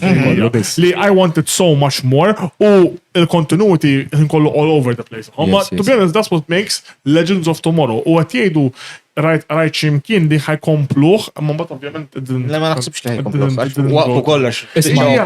Ma kien hemm rumors ikun ħajkompluħ, ma bat waqfu kollox. Il-problema li għandhom żgur that they're facing milux fett li nidħol fuq Stephen Amell. xjaħ menne. Ija dik Xjaħ. The guy is reaching his 50s, dak it-tip. Meta kienet jagħmel ero kellu 32, 34. Issa kemm ħaddu maddej. I mean, he looks aged, and he loves suits. Li għamlu r-reboot li falla miżerjament. Kien daqxej jider normali, ma bdejt nara jittella l-stories fuq Instagram, derxie. Le, issa, ovvijament kħat kiber, I mean, dak niftakar naħħom Arrow, Flash, u Supergirl meta, Supergirl ħarġ aktar ta' Supergirl actually. Umbat ħarġu Superman u kollu, bat ħarġu Smallville. Le, Smallville separat. separat. Umbat kienem, għazatti, il-CW provaw jimmilkjaw id-DC. Għax jistad dak vera għamlu xos. l-uniku ħagġa li ma Gotham kellu x'jaqsam ma' CW jew le. Le, dak għalih, Gotham ieħor. Le, ABC. Le, ABC. AMC, dak ukoll. Dak ġobni Gotham. Gotham kien tajb. Kellu landing vera tajb, meta Insejtu landing. Mela, wara, għaxum għamlu, per esempio, like 6 Ħajsbolja ħuli, bro. Le, fuck you. Dak ilu ħarġ. Għamlu like 6 seasons, jew 5 seasons, jew dejjem tara l-characters kif qed jisiru. Mhux hekk, mhux hekk. Il-Penguin, il-Joker. Għamlu landing lek x'ġabuhom bil-kostjum propri, fil-riddle vera bil-kostum, il-Penguin vera bil-kostum. Nsejta. Il-tifel l-bsuq ta' Batman u hekk. You just spoiled, bro. You know? Fuck it. Għortu to be honest, kam rajt, naħseb l-episodju, jisu not the style I was looking for. I think it's good. Very dark, it's very heavy. Biex tintafa you wind down, it's really the ideal series to watch. Dak izmi kont għaffat li tal-bojek nħu il-grill toast jien, nħu għasna, u da show wasn't the show I was looking for, u Flash. U għallu li tħobb il-Dexter u koll. Dexter is... Rajtu il-ġodda. Għadni rrit narax. Jien palissa jien mara qed naraw il-Dexter Original Blood. Original Sin. Ta' meta jkun żgħir. Għadni rrit narax. Good. Għax bidu bdejt ngħid I really don't like prequels. Il-prequels is-soldi dejquni għax kont taf li Dexter mhux ħajmut, you know? Imma kif qed jagħmluha like the story. Isn't that like the nature of the majority of anime plot to hekk? Li taf li plot armor. Il-plot armor mhux ħajmut. Per esempio, meta għamlu Sheldon huwa differenti ħafna prequel. It's actually a good prequel. Ma situ ħajmlu ħażin għax tudu Sheldon is such an iconic comedy character li biex tagħmlu dak ħajħasslu. Ħajmlu ħażin. Jien għandi unpopular opinion ma nafx jissegwux. Bħala sequel vera ma ddejjaqnix il-plot protection ma teżisti mkien Boruto. Boruto actually. Għax kull ħaġa li kien hemm with plot protection qatluha. It's crazy. Ma rajtux Boruto. Le, Boruto l-problema li kellu as an anime, jina I'm a big Naruto fan. Imma l-problema li beda vera slow. Ma mamluħx ħafna. Ma dejqitnix transition from a bratty child to becoming taf kif likeable. Ma kienna slow, ma pala mbagħad it ramps up u issa dik it-time skip row. Għada maġraċ. Fil-manga ġrat. Imma li jem tajjeb għall-inqas li. L-edit li għetnara fuq Instagram. They follow the same start and end. Imma biex ma jfottux il-komplement ta' series, they can follow completely different plots. Just they will end up at the same ending. Le, Boruto, I feel like it's going to be a revolutionary, like it's going to be one of those animes li beda naqa ħażin u it's gonna cook. Sfar fil-verita Naruto, like the original. Ta' meta jkunu tużar u koll it was very slow paced. Taf li imma. I mean saċċuni exams but ma taf li għax dak President stil antik konnu It made sense for that time. Immissa Boruto, bro, it's like it's a new age anime. Come on, like new age anime taf kif ikun. Black Clover, solo leveling. Black Clover is a Naruto spin-off ta'. Yeah, it is, obviously. I like it. It's quite more fast-paced. Ħafna aktar fast-paced. It skipped to Shippuden mal-ewwel. It skipped mal-ewwel, like isma' hawnhekk one time skip ħadġat ma' iktar malaj, għadhom ma komplux. Taf li ngħaddi mal-istejtux Black Clover kont wasal xi episode 100 u għadni like it's one of those things that I dropped. Jieni qed ħafna lura fl-anime. Smajt li wkoll top Sword Art Online.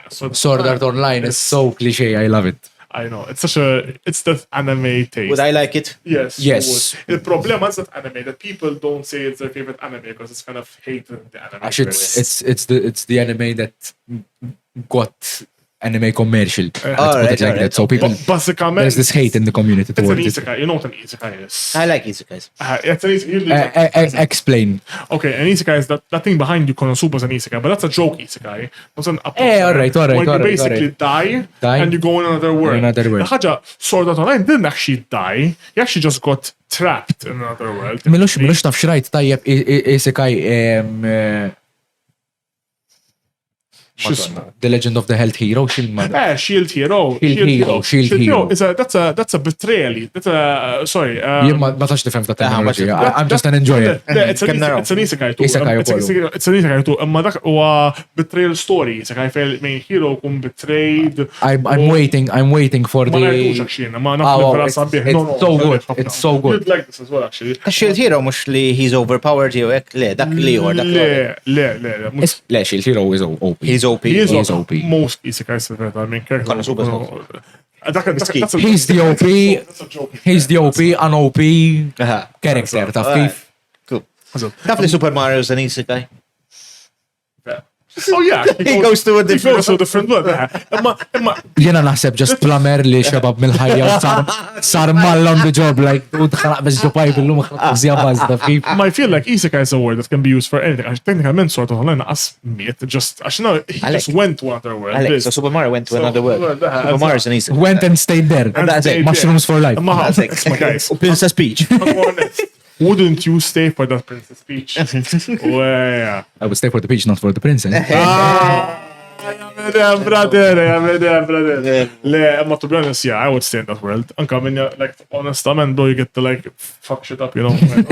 Fuck shit up, Fuck respawn. shit up, bro, respawn and Fucking kolota. crazy. Get fucking power-ups, bro, like, to stop the vandar, crazy. Kont t-semmi Ready Player One rajtu. It's basically Sword Art Online. All right, okay, That's where they got the inspiration from. Ready Player One tal-bliet, man, it's fucking amazing. Yeah. Especially when the gamers, cool gamer li right loves that film. Do you think Elon Musk will ever complete the full dive technology? I mean, Yeah, xi kultant yeah. jitweetja xitnejjek naħseb jien li Jien ġilet jagħmilha. naħseb li actually qed jagħmlu. I feel like he's actually building it. Imma just ma jriċċiejt li qed jagħmlu għax ovvjament problem għadu kollox.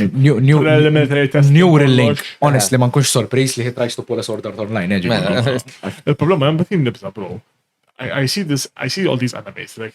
Le. Like, nibda nibża, bro, I'm like, fuck, this is actually. Sma, id-dinja fil-verità ma titallimx, like daw il-films kollha fuq Daw, Terminator, fuck it. AI, I'm with dinosaurs mill-mewt ta' kif. We're all doing that. Bħalissa, AI will take over the world in 15 years, probably. Right, oh, bil-ħaq inti li tħoblu Overwatch. Kienu mus nittila, kien qabad il-girlfriend li bisa ta' Mercy ta' Overwatch. X'inhu? Sana xiex. Elon Musk. Elon Musk. Aha, kien qabad waħda mill-girlfriends tiegħu kien ġela. Mhux il-dik il-Grimes li x'kien Kien jisimha. ġela tikkospleja għal Mercy. Il-Mercy. Għal-bad Isma, Elon Musk is the definition of what the fuck a geek would do if they had money. Ifi għalek. Like, genuine. Taf li ninsa xokoltant li Elon Musk għak. Jien ninsa, jiena xikullan ninsa li persona vera fucking teżisti Elon Musk, għax tant jagħmel kummedji, men, madonna. He named his son, palissa. XAE 21, Madonna, I'm like, this guy. karozza ta' GTA, dak it-tip. So much. Where's my expression? He must have gotten bullied. Insomma, that kid was so rich. As he can't even go to public school, that probably. Also, għandu xi 15 tifel u tifla da' Elon Musk. Like, it's so just swept under the I rug. mean, to be honest, I think most girls would want to be with Elon Musk nowadays. So it's like, tipo, għalih, nothing new. Also, I mean, we forget where he started from. PayPal. True. It's crazy. True. Transition tiegħu Vera, crazy. kienet Yeah, tal- crazy, vera. Amma biex turi kem what a geek can actually achieve. Vera, dat tfal, like, maħokna għamek. Ma vera jbelħek, like, ma nkunx taf li jħobb video games like this. vera. Karozzi, video games, anime. like- U dak ġirajt videos tiegħu edits fej juri l-kamra tiegħu, għandu kamra. Dak ma biex kollox inta fejx ġo container għandek. Mela. Qed ngħidlek, jagħmel affarijiet li laqas taħseb ħajamlu u jagħmlu. Fala, għandek xi collectible li vera toġbok. Collectible li vera toġobni. Honestly, għandi naqbu b'vinyls u hekk. Il-problema huwa l-espazju. Digi. I mean, once collector, I get my own place, I would buy things to display. I mean, probably nixtri xi xwabel mill-Ġapan, eżempju, xi samurai swords u hekk. Għandi ta' Aero, eżempju, għandi ta' Decipher kollha l-figurini li kienu ħarġu. Għandi dik l-istatua ta' Deadpool. Hemm ċans jiswaw, super blendness. Honestly, I've never really looked into them. You don't want to sell it. You only if you want to sell. Il-problema li jirregattir, once li nħu xaġaddar, I find it very difficult to get rid of them, but. Pali, jien mara, eżempju, daw il-nis li, eżempju, tajċ kem talaj, għastatikas. I'm not selling it, man. Why Għara, jek tispiċa tarek mal-ħajt broke, Nitċekkja xem. titċekkja xem, fuq li xgħaffa taf kif, ma let's just hope I don't get to that point. Le, eżatt. Għandi dawk il-Cars tal-Magic, narak l-emmolaw nċekkja like just. Cards tal-Magic. Magic the Gathering. Cards tal-Cars, fimtek. Dandu cards tal-Magic, tapu lek jgħamillek spell-lek, bro, lek jibda jgħamillek fucking Magic. Jorġu ta' tismin ġol karti.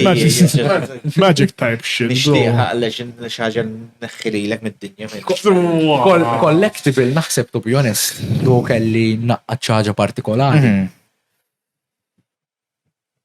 Honestly, I'm not a Star Wars fan. Just tal-bazni nixi lightsaber. Lightsaber. Oh, if you want a proper one there. They're very expensive. Neopixel xizimum. Ejja, dawk li. Amma they're fucking cool. Le, SB. Jien taf nixtieq kieku għandi l-flus, kieku għandi l-flus nixtieq. Dak il-transfer jew nkella dawk minnhom ta' size show collectibles dawk is-statwi l-kbar. Isma, the anime statues. 2000. Mux għolli, 500, 700. Ma fejn Nofs xarpaga dak it-tip. Minnhom 2000 ta'. Yeah, naf. Għax per kontet nar ta' Transformers għaxin Transformers kbir. That's a month and a Dawk half. liktar li jiswewx, tanti kollu. Għallim raġuni għallim raġuni li Transformers. Għax kbir paħħom. They were the first cartoon li nħobb ta' konzaj. Megan Fox. Għamil gazda, Megan Fox left, right and center. Għandu Megan Fox staċ ta' Għandi Megan Fox. Subservience xismu ta' Megan Fox. Limu. Subservience. il-film. Dak il-film Ma nafx kux subservience. Tkun robot. Yes. Amma, isma. Bro. We'd get to that point nemmen jien. Jien nemmen. Rajċi robots. Nisa li jgħet jiprofaw daw. ċina għamlu robot like that pregnant. Bro. Crazy, I'm just there. Well, in films or games, like, don't do this shit. We're doing this shit. We're doing shit. Għax people, ħajdex tamel, they see it, I'm like, you know what? Let's do it. Let's do it. Like, why not? Il-plot Overwatch huwa literalment don't trust AI, don't let AI grow, don't let AI produce shit. Let's just do it. Fuck it, man. Let's just do it. Frankaw xol taf kif. Fuck it, man. Issa ħarġ ChatGPT-5. Tajab mawx. Għandek tħallas għalih. Inħallas għalih jena sbutli. Sbutli. Kull xogħol aħna xogħol għandhom il-membership jħallsu jagħtuna l-istatuż. Provaw ChatGPT-5. Le, ChatGPT, like, it's one of those things where fil-bidu it was frowned upon. Imma issa xogħliet għandu workhorse, għandek work power ta' 10 minn nis brainstorming. So jekk inti toqgħod genuinely tkellmu bil-mobile. Minnu, per esempio aħna ġilli jużaw, japplowdjaw lu Excel file u per esempio jsib li jekk. Itiju lek. You know? Titkafe, ħor. Għadu kif għalġi. Genuinely, mandiġ kwid biex ismi palik. Il-kafe. Naħseb dan dejt qabel il-shows tijak ebdej għanna. Vera, fil-logħob l-ewwel ħaġa. Ridda jlek waħda di. Tiftakar meta, it's just funny, speċi. Tiftakar meta morna namlu dik tat-tent men kif kienet. Weird shit. Disemmu għadda nafx n-nistajja ħadejtu intom. Le, l-ħajar niftakar di, naqra information. L-invitajt biex niġi, u like I'm like. Ta' xiex Tal-Empress. Jena bdew isma. Għall-organization, tam batunna affarijiet, are you ready to kienu damu jippjanaw għadi u jina. Tiġe maġiex, Jena ħasni ħazina li jom, genuinely. Da morna għallu nasma, għandkom, tinda t-tarma għana l-kem ħaddumu. Għamenni like in 30 seconds. 30 seconds, like. Okay, program finished. Għattinsuq sa taqali. Public holiday. Sanna ma tent you should take some of the Le, small tent. Daw it-tent saw li t-xi tal-hike tent. It's a hike tent. It's made to be set up quickly. So, in reality, if you take your time, 5 minutes to set up. Għallunna go as fast as possible. So, da gas down, jina gas down. What was just you two? Honestly, the teamwork was teamwork. Untom it-nejn, bis kontu kien creator, għaxa apparently, kien ħafna creators. Also, you know, Ashley, Zewċ gigs. Għalek faċli biex nablu għadi. Oh, we beat the scouts. Le, għallu għamlu iktar minn fast mis scouts. Wow. L-ħjar, kif dew jgħiduna biex jorganizzaw għadix 3 xhur. U formoli u 3 xhur qabel. U wara formoli uħra. U jina I understand the grind ta' student li kollu bżon jgħamil time. Sure, no problem. U I understand it, so like, daw l-affarijiet. Try to be a helping hand. Borna laqas ħal. Iktar domna nibatu dwaru dan minn kemm domna nifilmjaw. Le għalli għaxli mbagħad qed logħba kif mod kont bażikament ġejt il-vibe għax kelli wassal il-ġiex. Mela. Għax kont it-taxi driver dak iż-żmien. U mbagħad wassaltu kont qed lisma' jiena għax qed nkunu dal-post. U niftakar ma stajx bidlek kelli xi ħaġa jiena. Jiena I felt bad the disappointment on their face like ħlisna. Ħlisna ġiex minuti. Jiena waqfna ħares x'għandna bżonn nagħmlu ktar. Le, lesti. Iktar damu biex jwaħludna l-bajk? Mela. Minn nefk kif ġibtu. Did this ever air? Ma nafx kien Honestly, qatt ma rajtu dal-video. Bro, għalek id isma' l-video għott. Għamiltuk, għaddejt għal-menu. Isma, to be fair, it's only 30 seconds, so jek titlobulhom probably during the podcast. Għal-menu għaddejtu. Le, but da probably kien part design minn assignment. Dak film segment, probably intom kontu against the scouts. So, intom dan l-scouts għadhom għaddejn. Mela, wasadna naqaf l-axħar, ħanżaqsik waħda mistoqsijiet. Mela inti fil-Valley Unit u għek tafum naqal-players tiegħek u offer. Yes. Ħanżaqsik, issa mux tajt li yes, you would win all the time. Għajd li b'eżempju din raġuni għal xiex taħseb li jien ħantik naqa sports differenti. Sports. Like activities li kiku tasbu kiku intkom kontra l-vizio. Not video games. Sewa. Eżempju, kiku fencing min jirbaħ taħseb. Fencing min jirbaħ. Wara. Honestly, aħna, għax jek nitfaw l-ġejden, dak xie terden for den black belt fit-taekwondo. So I mean, fil-martial art, jaff forsi ġaħġaħat, taf kif? Real sniping. Real sniping? Bil-gun. Għandkom xie sniper tajjeb? M'għandix idea. I mean, aħna bħala velit konna morru l-airsoft. Alright. Nafx kemm xi dilettanti minn ta' versjon, but kiltu tella, I mean sniping. Ma nimmaġinax li ħanitla fuq xi saqafek, taf kif? Għaddej, boom. Mela, rally car driving. Tar-rally. Għandkom xi ġnun li faqqa xi karozza? Inta karozza tiegħek. Fim jien ġejt b'impresa hawnhekk. Ma tkellimnax fuq, għandek karozza vera faqqa. Dik kemm il għandek? Jew minn din tant karozzi inti. Jien għandi naħseb 5 karozzi differenti. Minnek il-karozza. Like il-collectibles tiegħi huma dawk. Okay. Mhux collectibles like geek għandek karozza. Għandi ġiex Subaru Imprezas, għandi waħda ta' 1998 u l-oħra ta' 2006. Brother. Garaxxa. Le, garaxxata għat niġri biha. Mhux dik għarrajt, le. Le, l-oħra wkoll. L-oħra bħalissa da respray job, però out zoom. Ma l-enti tarbaħ il-rally għax għallat suq daw il-tip ta' karri. Ma efemni billi għandi daw il-karozzi tajib disclaimer fissi xini xufir tajjeb. Pero. Ejja law, Steph. Ejja, just 2 seconds. Ejja law, għardu saqsuwa. Di segment għal istanġi bekaw. Guys, ħakadna special guest issa. 2 seconds. 2 seconds. Let's share this. Mela, jaffisu. Jaffisu għallura dik il-mistoqsija. Għandu kat sabiħa. Tidher vera sabiħa. Le, jaffisu, ħafna. Pero meta jkun maġġel le.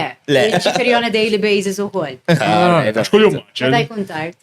Kull-jum tard ġifiri. Le, jimfej biex nikkalkula l-ħin. Għal-radio bis mux tard. Vera, surprisingly, oġġet li it's make it or break it inkun on time, nasal korta qabel. Anything else le? Ma għalija being fashionably late is on time, fashionably late. Pare, bro. I mean, għalija. Le, mux tajjeb, u ix ħagġa tajjeb. Mokki, eżempju, jekket li għas-7 u nofs, billi wasalt għat-20. Għatminja, bro, Stenna nara. Jiena persona, kollox on schedule. Anka jien, nistennijom. Eżempju, mort il-gym, għamilt il-breakfast, dejt nifilmja, Mbagħad jiġi dan mix-xogħol u jgħid li mela wara x-xogħol nagħmlu hekk ngħidlu ma jistax ikollha. Kollha ħadha wkollha. Imma mbagħad jekk nkunu sejrin x'imkien bil-karozza, issuq jgħid biex jasla, biex naslu. We made it. Qatt ma konna tard, ġifieri. Mhux vera. Jiena li on time korta qabel. Pare, jien dejjem ikun hawn. Għadu ħassu jiex xi palestra għamlek inti. Warta qabel iskriq. Naf kemm il-darba nkun jataw anke llum nibatlu message. Dwejn, inti ġel, sta jkun speċjali. Illi hawn Honestly. Ximbat li messaġġ inti jintlaqt id-darbuk fuq kwarti, bro. Honestly. Ma tkom żara li Għanna d-dazzar, bro. Jiwasal ta' 7 nofs, bro, għazar. You have to hand it to me. Illum tlaqna ħin in-nies mid-dar, just sibna traffic. Ma jennex il-differenza bejn u bejnek u jennex ħalluqa, so jena. U xorta wasal tard. Ma wasalx tard. Tieta wasal. In all fairness wasal qabli. So. Le, ma kont naf. Smaħna bil-melliħa, teknik li wasal. Kellu jkun hawn fis-seba. Kellu jkun hawn fis-seba. Kif it-8 Jina għatmetlek fil-ċat li fissa, ksib li messaċ s li fissa. Taħdem radio mux tajjeb. Le, jina. Imma isma' witol. Jinek make-up break qed nkun fil-ħin ukoll, xin xogħol mbagħad xogħol, nipprova nkun hemmhekk kemm nifhom ħin. Ma tu bifir ma tastidin fuq il-programm tagħna. On time. On time. Ġiġ kwarta qabel. Ġejt qabelek xi kont qabelek xiri. Ma dak biex jidher ta' biex Le, tiftakar xkel dik il-ġurnata naħna bjekk kont minni xi tifirist. Għasib ta' għadam li kont daqshekk minni xiri. Għax biżakament dik il-ġurnata fejn dul il-media house skolla u noqgħod id-dar. Biex noqgħod id-dar. Tħammur nisraqlhom kwartejti. U fatt wasalt qudiem il-station vera kmieni jekk xi ħanqod għal qasmu f'servikat. Mbagħad ħriġt. Għalek kont minni ġurnata biżakament. Insomma, thank you ħafna Steph tal-li għattimx ma' l-flus. Tal-li kxif naħġu. Tiksib xi ħaġa fuq Għajdidna xaħġa li kxif xaħġa fuq għija. Mandiċ nikxef. All right. Vera mandiċ. Tajjeb, tajjeb. Jek naħseb najati. Ejwa,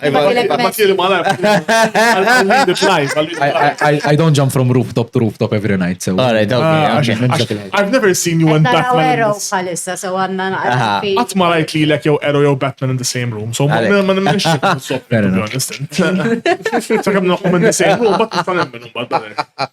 Thank you ħafna Steph. Napprezza. Jansaqsik waħda, inti top il-Fast and Furious. Top. Imma eżagġeraw, lasib l-ewwel ftit kien jgħoġ. Ara, ħanej. Li għadek għadhom jogħġbuk biżinna. Mela jien bħala bniedem nħobb li jekk xi ħadd jgħid li isma' da series ara sa season 5 tkompliħx. Ħadd kompliħ. Le, nisma' minnu. All right. Għax jiena naf kemm iddisappuntajt ruħi b'series differenti, eru wieħed minnhom eżempju kif jaqbel season 5 downhill. Fucking oqtli. Emmin joġbu ta' ma pasta, emmin jgħid you have to get through it, ma. Le, it's a see, per eżempju. Iżommok, mux ma jżommok. Eżatti. Imma it was such a steady incline for all season. But it jinstabat. Per eżempju Walking Dead. Walking Dead got repeated. Mux masterpiece. Sadly, past season 6, 7, you have to push on button. Same thing happened to me Game of Thrones wara season 5. Ejja, dak xew Bicċa repetitive malla laqas laħt inkompli ġifieri. I mean, you watch it because you love the characters, you love the Għaddum tara l-istess kummedja, l-istess plot, l-istess forma, just differenti. Vera, ma per eżempju Walking Dead, they expanded into the Walking Dead universe. Għadin gebxu, Fast and Furious, oġbuk l-ħar ftit. Ara Fast and Furious. Fast and Furious għalija could have been the perfect ending. Sal-5. Dasek, Le, qabel, before that, Fast 5 ser u l-bank multimiljonarji, end. I'm fucking off to Tokyo, la sekba, ciao, bye. Kulħadd jgħid l-istess ħaġa, minnu Fast and Furious fan jgħid Fast Six u Seven kien tajjeb, kien tajjeb, esagerazzjoni ma kien tajjeb. Issa. Beyond the 7 downhill, just tibqa ta' Roma for the sake of the production. Għax l-axħar wieħed telaw għakka l-spazju. La daħal fucking Jason Momoa fi la titer kullimkien madwanna. Misma, he's an A-list actor. Allon tkun dak il-tip ta' fan li tkun premier DMX ta' Fast and Furious, taraħek. Honestly, jiddependi, imma I've been to a couple of premiers. Jien niftakar il-premier Fast and Furious, watching Fast and Furious cinema, l-iktar experience huwa meta toħroġ mis-cinema u tara il-garaġġ tal-Eden. Mela.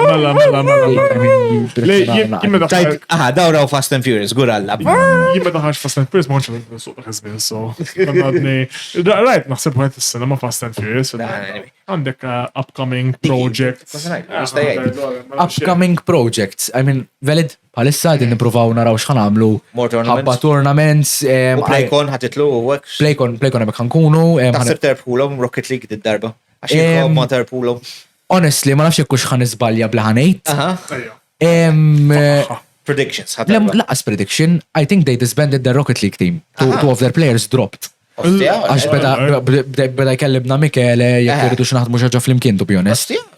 Pero, I don't know yet. Jista' jkun le, jista' it's not really my area. I handle more of the client relation side ta' Velid, so ta' xej area differenti. Bissa, brother, għandek 2 secret teams għaj join jaw sa Rocket League. Honestly, the more, the merrier. I mean, minuta Malta, popo tijie. Għadin Malta, jek ma jitlux jikompetu l-Maltin. Kolħat t-dgerger għal xej. Le, ħjar, dik dejjem ngħidu għana l-opinjoni tiegħek, għaw Malta kulħadd jgħelet li m'hawnx tournaments mal-Maltin u għafer, ma il-Maltin ma jitlux. Għanej, ma nafx jekk nistax nsemmi għaw, Level Academy, kienu għamlu karriera jibdew jippuxjaw il-gaming community Maltija, ma ġast. Dasek. Daw tuħom bissi. Tafxie ximma, għax jaraw ħajtħol dak, mux ħajtħol Għaw il-mentalità menna x'dakna fl-ħajr baħ ma nidħolx. Dejjem, ejja diki. Always l-istess. Falta 5 jirraġunaw hekk l-sports daily kollhom year 1. Mux ħaniġri għax dak ħajaddin. Ma rridx bax ħanitlef. We want the community to we want to nudge it in the right direction fej other people will try to invest. I mean, aħna bħalissa nħorġu flus minn butna għal price pools. That's how a gamer organization should be.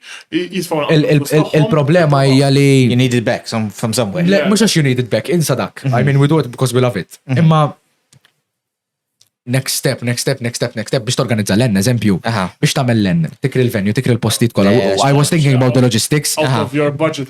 Biex you break even. Ton fuq dak il-flus kollha ma jġukx in-nies imbagħad. So jibdew jibżaw. Anyway, għajde ħarisna il-kamera, għajdu face follow jawk fuq Veled, fuq lilek personali, and everything else. I mean, Wayne.dj fuq Instagram. Yes. Sib kollox hemmhekk, Veled Unit ukoll, at Veled Unit fuq Instagram ukoll. Ma tinsewx tismawh kull filgħodu fuq Vibe FM. Ejja minn. Aħna minn naħa tagħna nixtieq ingrazzjaw l-sponsors tagħna li huma il-Gamers Malta li tista' ssibuhom fejn hu ħanut.